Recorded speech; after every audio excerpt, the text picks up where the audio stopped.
सुखी मीन जे नीर अगाधा और जिम हरि शरण न एक बाधा। जैसे मछली जल में रहकर सुख का अनुभव करती और जैसे जैसे गहराई में जाती है और अधिक सुख का अनुभव करती है, ठीक उसी प्रकार जो मेष राशि वाले जातक ईश्वर का आश्रय लेंगे, ईश्वर के बताए हुए रास्ते पर चलेंगे, निश्चित रूप से मेष राशि वाले जातक देवगुरु बृहस्पति के इस महाराशि परिवर्तन में अनेक तरह के लाभ प्राप्त करेंगे। साथियों नमस्कार, मैं आर.एस. खरे अपने चैनल मातु पितृ ज्योतिष ज्ञान के माध्यम से आप सभी दर्शकों का हार्दिक अभिनंदन स्वागत करता हूँ। इस वीडियो में हम देवगुरु बृहस्पति के राशि परिवर्तन की चर्चा करेंगे कि देवगुरु बृहस्पति लगभग 12 साल बाद मेष राशि वाले जातकों के तृतीय भाव मिथुन राशि से राशि परिवर्तन करके 19 अक्टूबर 2025 को मेष राशि वाले जातकों के चतुर्थ भाव कर्क राशि में गोचर कर जाएंगे और यहाँ पर 3 दिसंबर 2025 तक गोचर करेंगे। तो यह महाराशि परिवर्तन देवगुरु बृहस्पति का कर्क राशि में मेष राशि वाले जातकों को कैसे परिणाम देगा, यहाँ पर इस वीडियो में इसी बात की चर्चा करेंगे। चूँकि देवगुरु बृहस्पति मेष राशि वाले जातकों के चतुर्थ भाव जो कि केंद्र भाव है उसमें गोचर कर रहे हैं और अपने स्वयं के पुनर्वसु नक्षत्र से गोचर हो रहा है। तो जब भी देवगुरु बृहस्पति केंद्र भाव में गोचर करते हैं, चाहे वो पहला भाव हो, चौथा भाव हो, 7वां भाव हो या 10वां भाव, ये चारों केंद्र भाव हैं। जब भी देवगुरु बृहस्पति इन चारों भावों में गोचर करते हैं तो जातकों को बेहद शुभ फल प्रदान करते हैं। चूँकि यहाँ पर मेष राशि के चतुर्थ भाव में गोचर करेंगे 19 अक्टूबर से, तो अनेक तरह से लाभ देने का कार्य मेष राशि वाले जातकों को करेंगे। केंद्र भाव में देवगुरु बृहस्पति का गोचर बेहद शानदार माना गया है। किम कुर्वन्ति ग्रह सर्वे यश केंद्रे बृहस्पति, कि यदि देवगुरु बृहस्पति केंद्र भाव में गोचर कर रहे हों या जन्म कुंडली में केंद्र भाव में स्थित हों और जन्म कुंडली में या गोचर कुंडली में अन्य ग्रह अशुभ भी हों, तो वह जातक का नुकसान नहीं कर सकते। वो स्थिति मेष राशि वाले जातकों की गोचर कुंडली में 19 अक्टूबर 2025 से बनने जा रही है। और यह महापरिवर्तन इसलिए है कि देवगुरु बृहस्पति 12 साल बाद कर्क राशि में गोचर कर रहे हैं, केंद्र स्थान में गोचर कर रहे हैं और अपने स्वयं के पुनर्वसु नक्षत्र से गोचर कर रहे हैं। पुनर्वसु नक्षत्र का मतलब पुनः पुनः, वसु माने धन संपत्ति। तो यहाँ पर गोचर करते हुए देवगुरु बृहस्पति पुनः पुनः धन और संपत्ति मेष राशि वाले मेष लग्न वाले जातकों को प्राप्त कराते रहेंगे। तो यहाँ पर मेष राशि वाले जातकों के लिए यह गोचर बेहद शानदार होने वाला है। अब यहाँ पर प्रश्न उठता है कि क्या सभी मेष राशि वाले जातकों को देवगुरु बृहस्पति का ये महाराशि परिवर्तन अच्छे शुभ फल देगा? नहीं। क्या सभी मेष राशि वाले जातकों को अशुभ फल देगा? नहीं। कुछ मेष राशि वाले जातकों को शुभ फलों की प्राप्ति होगी तो कुछ मेष राशि वाले जातकों को अशुभ फलों की प्राप्ति होगी और यह शुभ और अशुभ फलों की प्राप्ति निर्भर करेगी मेष राशि वाले जातकों की जन्म कुंडली में देवगुरु बृहस्पति की स्थिति पर, कि देवगुरु बृहस्पति कुंडली में किस स्थिति में स्थित हैं। यदि देवगुरु बृहस्पति उच्चस्थ स्थिति में है, अच्छे भाव में है, अंश बल में ठीक है, सूर्य के साथ अस्त नहीं है, नीचस्थ नहीं है, तो निश्चित रूप से उन मेष राशि वाले जातकों को इस महाराशि परिवर्तन में अच्छे प्रभाव देखने को मिलेंगे। और जिन मेष राशि वाले जातकों की लग्न कुंडली में देवगुरु बृहस्पति की स्थिति कमज़ोर है, उन मेष राशि वाले जातकों को अपेक्षाकृत कम शुभ फलों की प्राप्ति होगी। किंतु यह महाराशि परिवर्तन है देवगुरु बृहस्पति का। देवगुरु बृहस्पति केंद्र भाव में गोचर करेंगे तो यहाँ पर सभी मेष राशि वाले जातकों को कुछ न कुछ शुभ फलों की प्राप्ति अवश्य होगी।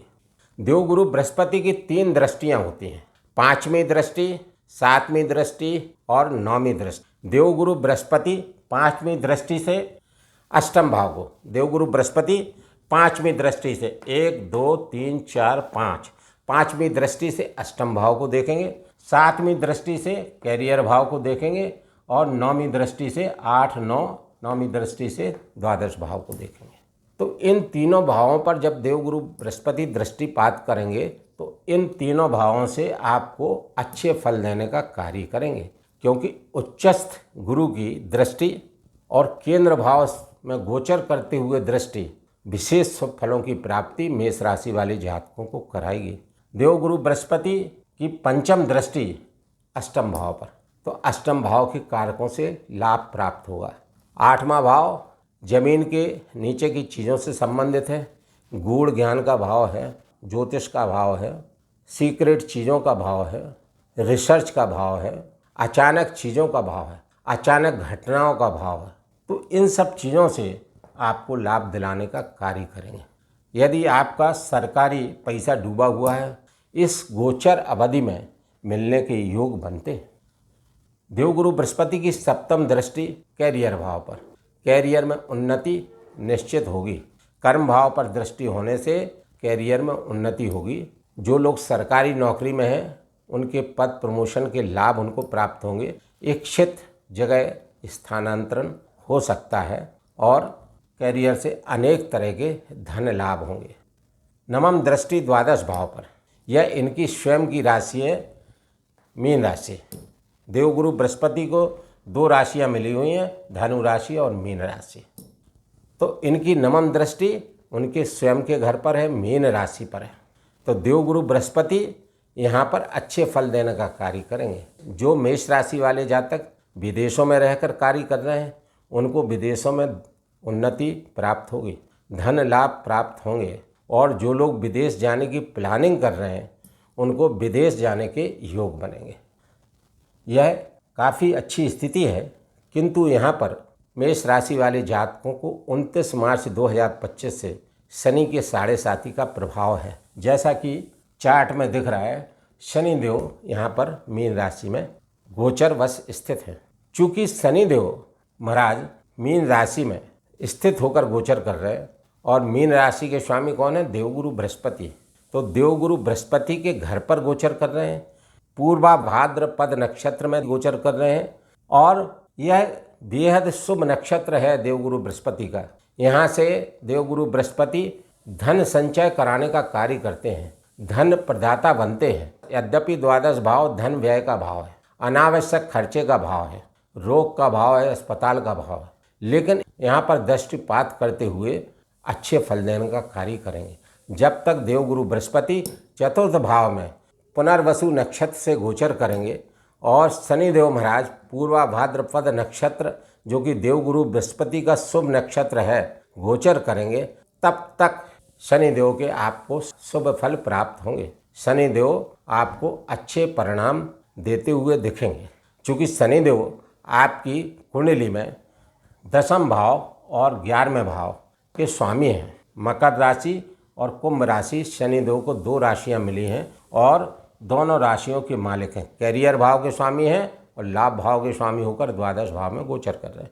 तो यह तय है कि यदि आप इस अवधि में कैरियर में आप हार्ड वर्क करेंगे, कठिन परिश्रम करेंगे और ईमानदारी से कार्य करेंगे, अनैतिक कार्यों से बचे रहेंगे, बेईमानी से बचे रहेंगे और शुद्ध सात्विक प्रवृत्ति रखेंगे, शुद्ध सात्विक आहार होगा।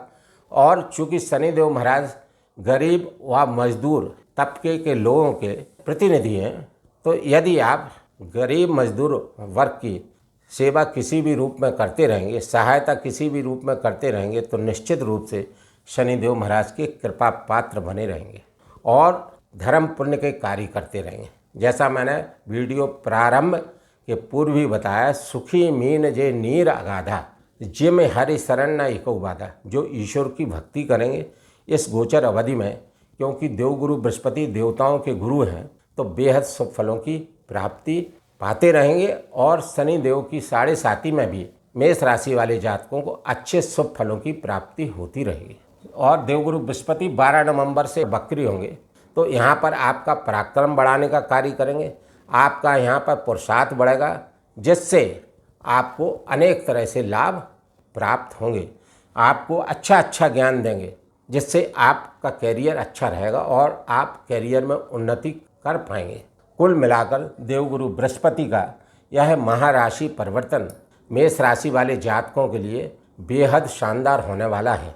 फिर भी चूंकि शनिदेव महाराज की 7.5 का प्रभाव है, उनकी अशुभ फल प्राप्त ना हो, तो उसके लिए शनिदेव के लिए आप प्रतिदिन शनिदेव का बीज मंत्र ओम प्राम प्रीम प्रोम सह शनि नमः का जाप 108 बार नित्य करें।